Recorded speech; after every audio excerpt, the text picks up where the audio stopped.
What does freedom mean to you? Is it the ability to do what you want without worrying someone will get in the way and stop you from doing it? What we usually think of freedom, especially in the United States, as freedom is our freedom of speech and our freedom of expression, our two most cherished freedoms.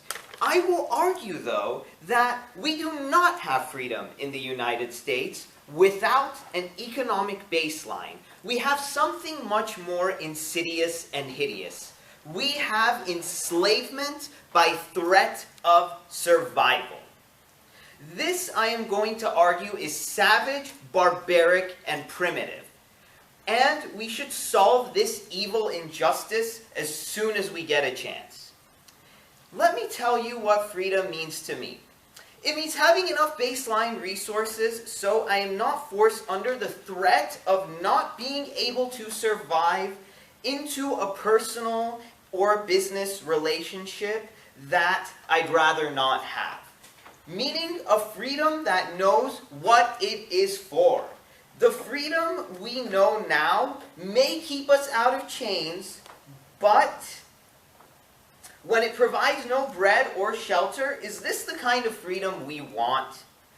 It is my sincere belief is true freedom is having the power to say no and making your own meaningful choices in life without the fear of risking your survival and or throwing away your dignity.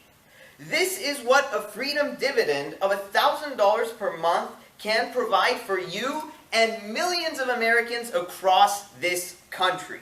Have you ever really asked yourself if it's fair to have a choice of doing something you would rather not be doing or risk all you have not doing it to find out what you want to do?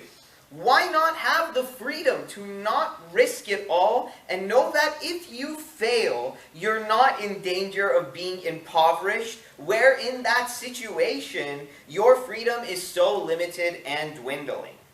I don't know about you, but to me, situations that stuck are the ones that make me feel like I'm stuck. I know that there are those of you out there who say that this has nothing to do with freedom, and this has everything to do with hard work, because, unfortunately, I thought like that as well in the past. Let me posit something to you people, though.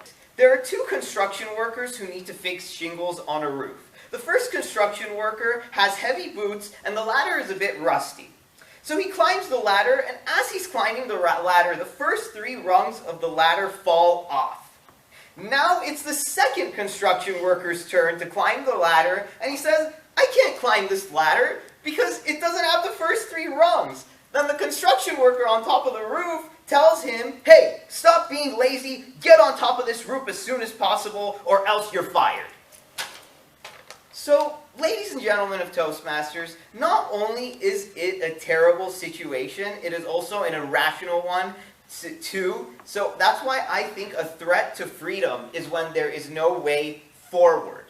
Those first 3 rungs I'm referring to is what automation is doing to entry-level jobs. So I could be here and give you Andrew Yang's talking points, and that'll take all day. If you want, you can just Google Andrew Yang. Here's the bottom line for me, though. This is not only a question of freedom, it's also a question of dignity. Are we just data points, or are we human beings? As sovereign human beings, we have dreams, ideas, and goals that we want to make a reality in this world. I don't think it's freedom when people are held back because some of us have nothing to fall back on and no strong footing to achieve what we want to achieve. A financial footing for the people across this country would give people true freedom, dignity, and peace of mind. It'll open doors to discoveries and possibilities that the world would have never known about if we get people's minds off thinking if they have enough to survive and instead of thinking about what they can achieve in this world. I think the ultimate freedom is having the ability to thrive and not just to survive. I'll leave you with this. Trying to make the impermanent into the permanent is a function of unconsciousness and neurosis. In the Will Smith movie I Am Legend, Will Smith's dog gets bitten by a zombie. Will Smith loved that dog, but had to smother the life out of it, because if he didn't, it would turn into a zombie, and once that happened, it would have bit him, and all hope for humanity would have been lost. The economic system that we are living under is starting to turn on us, and starting to only work in the favor of a very select few people. Let me ask, was it the economy, science, and technology that made humans, or was it humans that made the economy, science, and technology? This is a transmutation of our economic system. Oh, ding, So, ding, ding, ding, ding, ding, ding, ding. when you ponder that, I think it's high time we reevaluate our priorities and we decide to put humanity first.